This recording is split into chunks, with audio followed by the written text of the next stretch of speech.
اگر ایک آدمی کی کئی دنوں کی نمازیں قضا ہو اور وہ دن بھول چکا ہو تو وہ ہر دن کی متعین نیت کیسے کرے گا؟ نیز وہ قضا نمازیں کن اوقات میں پڑھ سکتا ہے؟ یہ محمد صاحب نے کراچی سے پوچھا ہے۔ یعنی ان کا خلاصہ یہ نکلا کہ قضا نمازوں میں تو ہمیں نہیں پتہ ہوتا، جو قضا عمری خاص طور پر پڑھ رہے ہوتے ہیں کہ کون سے دن کی کون سی نماز ہے، تو یہ خوب اچھی طرح سے سمجھ لیں، یہ سوال بہت زیادہ پوچھا جاتا ہے۔ قضا عمری کیسے ادا کی جائے، اس کی نیت کیسے کی جائے؟ آپ نے سب سے پہلے تو ایک ڈائری میں ایک حساب لکھنا ہے کہ میرے ذمے کی قضا نمازیں ٹوٹل کتنی ہیں، ایک اندازہ لگانا ہے کہ آپ بالغ کب ہوئے تھے اور اس کے بعد کون سی نمازیں آپ پابندی سے پڑھتی رہے ہیں، کون سی پابندی سے چھوڑتے رہے ہیں۔ جمعے کی نمازیں تو اکثر لوگوں نے پڑھی ہوتی ہیں۔ اس طرح ایک ظاہر 100% نتیجے تک تو آپ نہیں پہنچیں گے، ایک لم سم اندازہ لگا کے ایک غالب گمان جس طرف جائے آپ نے ایک ڈائری میں نوٹ کر لینا ہے کہ جی میری اتنے سال کی فجر کی نمازیں، اتنے سال کی ظہر کی نمازیں، اتنے سال کی عصر کی، اتنے سال کی مغرب کی، اتنے سال کی عشاء کی، اور وطر بھی مستقل ایک نماز ہے۔ نبی صلی اللہ علیہ وسلم کی صحیح حدیث ہے، ان اللہ زادکم صلاۃ الا وہی الوتر، اللہ نے ایک اور نماز کا اضافہ کر دیا جو کہ وطر ہے۔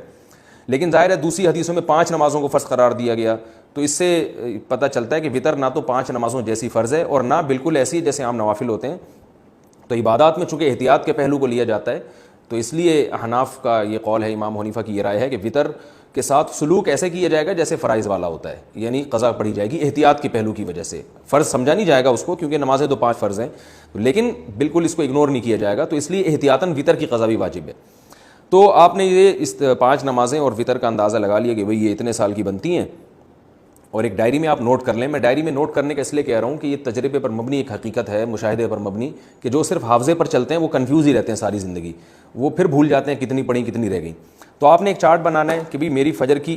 جیسے سال کی اتنے سال کی نمازیں تو اتنے مہینے اتنے دن، وہ دنوں کے آپ نے کاؤنٹ کر کے لکھ لینا کہ جی میری فجر کی مثال کے بعد 256 نمازیں رہتی ہیں، یا 356 یا 1256 نمازیں میری فجر کی رہتی ہیں۔ تو آپ نے ایک لکھ لیا اس کو، پھر ظہر کا لکھ لیا، عصر کا لکھ لیا، مغرب عشاء اور وطر کا لکھ لیا آپ نے۔ اس کے بعد جب آپ پڑھنا شروع کریں تو پڑھنے کے اوقات کیا ہیں کہ جو 3 مکروہ اوقات ہیں، سورج نکلتے وقت، زوال کا وقت جب سورج بالکل سر پر ہوتا ہے، اور ایک غروب آفتاب کا وقت جب سورج غروب ہو رہا ہوتا ہے، یعنی غروب سے 20 منٹ پہلے، 15-20 منٹ پہلے، اور فجر میں طلوع آفتاب اور تقریباً 15-20 منٹ کا وقت، یہ وقت اور زوال کے 10 منٹ آپ لگا لیں۔ اس ٹائم کے علاوہ آپ جب چاہیں قضاء عمری پڑھ سکتے ہیں اور جون سی چاہیں نماز آپ پڑھ سکتے ہیں، یعنی یہ بھی ہو سکتا ہے فجر میں آپ عشاء پڑھیں اور عشاء میں فجر پڑھیں، تو جو نماز جب چاہیں آپ پڑھیں، کوئی پابندی نہیں ہے۔ اب آپ کے پاس ایک چیز آ جائے گی سامنے کہ میری فجر کی اتنی ہے، ظہر کی اتنی، عصر کی اتنی، مغرب کی عشاء کی اور وطر کی اتنی۔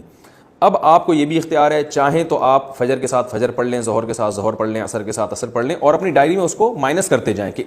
کیونکہ بعض دفعہ جوش چڑھتا ہے، آپ قضاء عمری پڑھنا شروع کرتے ہیں اور پھر کچھ دنوں میں جوش ٹھنڈا ہو جاتا ہے، آپ بھول جاتے ہیں، پھر کچھ دنوں بعد دوبارہ جوش آتا ہے تو آپ کو یاد ہی نہیں ہوتا کتنی پڑھی تھی میں نے، تو وہ ساری زندگی آپ کنفیوز رہتے ہو، بھی شیطان کو موقع مل جاتا ہے سستی پیدا کروانے کا۔ تو آپ نے کیا کیا بھائی، وہ مائنس کرتے رہے۔ اس طرح بھی پڑھ سکتے ہیں، 5 نمازوں کے ساتھ 5 پڑھ لیں اور وطر کے ساتھ وطر پڑھ لیں۔ یہ بھی کر سکتے ہیں کہ پہلے ساری فجر کی نمٹا دیں آپ، اور فجر کے ساتھ فجر کے ساتھ فجر، پھر ظہر کے ساتھ بھی فجر، پھر عصر کے ساتھ بھی فجر، یہ بھی کر سکتے ہیں۔ اور یہ بھی کر سکتے ہیں کہ آپ نے کوئی 1 گھنٹہ متعین کر لیا، بھائی اس میں نے صرف قضاء عمری ہی لوٹانی ہے، تو چاہے پہلے ساری فجر کی پڑھ لیں یا ساری ظہر کی۔ آپ یہ کہہ سکتے ہیں بھائی ظہر کی نماز لمبی ہے اور عصر کی اور عشاء کی لمبی، تو یہ والی پہلے نمٹا دوں، تو ظہر پہلے نمٹا دیں ساری، اور ترتیب سے بھی پڑھ سکتے ہیں، ہر طرح سے آپ کو اختیار ہے۔ بس آپ نے وہ جو ایک لکھی ہے نا تعداد، اس میں روز بروز کمی کرنی ہے آپ نے۔ اور علماء کہتے ہیں کہ جن کے ذمہ قضاء عمری ہے، کم از کم 1 دن کی نمازیں ان کے ذمہ لوٹانا لازم ہے، اور وہ بھی نہ کر سکیں، یعنی اس کے باوجود بھی قضا پوری نہ ہو سکے، تو پھر وصیت کرنی پڑے گی کہ میں روزانہ 1 دن کی نمازیں پڑھ رہا ہوں یا پڑھ رہی ہوں، لیکن اس کے باوجود میری نمازیں میری زندگی میں پوری نہیں ہو رہی، تو پھر آپ وصیت کر دیں، تو اللہ کی رحمت سے امید ہے کہ انشاءاللہ وہ معاف ہو جائیں گی، لیکن کم از کم 1 دن کی نمازیں آپ پڑھیں۔ اور ہمت والے لوگوں کو ہم نے دیکھا ہے کہ وہ بہت جلدی کئی سالوں کی نمازیں لوٹا لیتے ہیں۔ ہمارے ایک بزرگ تھے، ہمارے حضرت مفتی رشید احمد صاحب کے پاس آیا کرتے تھے، وہ 50 سال کی عمر میں اللہ نے ان کو توبہ کی توفیق دی، بالکل لائف چینج کر دی، تو انہوں نے 50 سال کی عمر میں قضاء عمری ساری پڑھائی ہیں اور 1-2 سال میں انہوں نے کمپلیٹ کر دی۔ ہم جب بھی دیکھتے تھے وہ ہر کوئی نماز ہی پڑھ رہے ہوتے ہیں، بہت جلدی انہوں نے نمازیں کمپلیٹ کی، اور پھر 4 مہینے میں انہوں نے قرآن بھی حفظ کیا۔ حالانکہ وہ آفیسر تھے گورنمنٹ میں، ان کی بڑی مصروفیات تھیں، لیکن ماشاءاللہ جب بعض لوگ توبہ کرتے ہیں تو بڑی خاندانی توبہ ہوتی ہے، اور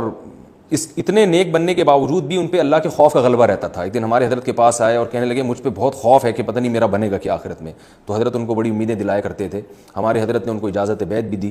تو ایسے لوگ بھی ہیں, لیکن بہرحال آخری درجہ یہ ہے کہ آپ ایک دن میں کم از کم ایک دن کی نمازیں ضرور لوٹائیں. اور یہ بات خوب یاد رکھیں, جو آج کل ایک نعرہ لگایا جا رہا ہے کہ کوئی قضا نہیں ہے, اس کی حدیث سے ثبوت پیش کرو قضاء عمری کا,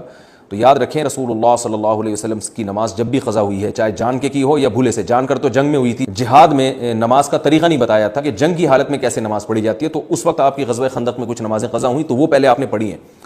تو یہ پوری امت کا اجماعی مسئلہ چلا آ رہا ہے, حتیٰ کہ ابن تیمیہ رحمہ اللہ تعالیٰ جو بعض مسائل میں اجماع امت سے انہوں نے اعراض کیا ہے, ان کا بھی یہی قول ہے کہ نمازوں کی قضا پڑھی جائے گی. تو یہ اب 15ویں صدی میں کچھ لوگوں نے یہ ایک شوشہ چھوڑا ہے کہ جو نمازیں قضا ہوئی ہیں وہ صرف توبہ سے معاف ہو جاتی ہیں, اور وہ کہتے ہیں اس پر کوئی حدیث نہیں ہے. تو بھائی حدیث جو دعویٰ کرتا ہے حدیث اس کے ذمہ ہے. نبی صلی اللہ علیہ وسلم نے فرمایا البینۃ علی المدعی والیمین علی من انکر, کہ دلیل اس کے ذمہ جو دعویٰ کرتا ہے. نمازیں جب قضا ہوتی ہیں تو آپ یہ دعویٰ کر رہے ہیں کہ وہ قضا کیے بغیر صرف توبہ سے معاف ہو جائیں گی, تو آپ کے ذمہ دلیل ہے. ہم تو حدیث میں جب بھی دیکھتے ہیں جب بھی نماز قضا ہوئی ہے توبہ کافی نہیں سمجھی گئی, اس کو قضا بھی کیا گیا ہے. تو نماز ہو یا روزہ ہو آپ کو قضا بہرحال کرنی پڑے گی. اس پر میں تفصیل سے کلپ ریکارڈ کروا چکا ہوں دلائل قضاء عمری کے, وہ میں دوبارہ ابھی اس کو ریپیٹ نہیں کروں گا. تو مسلمان کو چاہیے توبہ کرے اور جتنی نمازیں اس کے ذمہ باقی ہیں وہ جلد سے جلد ادا کرنے کی کوشش کرے. طریقہ میں نے آپ کو بتایا. ہاں نیت کیسے کریں گے؟ نیت آپ نے ایسے کرنی ہے کہ جب آپ فجر پڑھ رہے ہیں تو آپ یہ نیت کریں گے بھائی میرے ذمہ جتنی فجر کی نمازیں ہیں ان میں سب سے پہلی نماز پڑھ رہا ہوں. جب دوبارہ فجر آپ پڑھیں گے تو بھی یہی نیت کہ میرے ذمہ جتنی فجر کی نمازیں ہیں ان میں سب سے پہلی, کیونکہ جو پڑھ چکے ہیں وہ تو ذمہ میں رہی نہیں ہے نا, تو اس لیے وہ خود بخود ساخط ہو گئی آپ کی نیت سے. تو ہر دفعہ ظہر میں بھی یہی نیت کہ میرے ذمہ جتنی ظہر کی نمازیں ہیں میں ان میں سب سے پہلی نماز پڑھ رہا ہوں. تو جب دوبارہ ظہر پڑھیں گے تو بھی یہی نیت کہ میرے ذمہ جتنی ظہر کی نمازیں باقی ہیں ان میں سب سے پہلی, جو پڑھ چکے ہیں وہ تو باقی نہیں رہی نا, تو وہ تو نیت میں آئیں گی نہیں. تو اس طرح ہر نماز میں یہی نیت کرتے چلے جائیں, اور نیت دل کے ارادے کا نام ہے, اور اس طرح سے آپ نمازیں پڑھ لیں تو اس طرح سے انشاءاللہ نمازیں ادا ہو جائیں.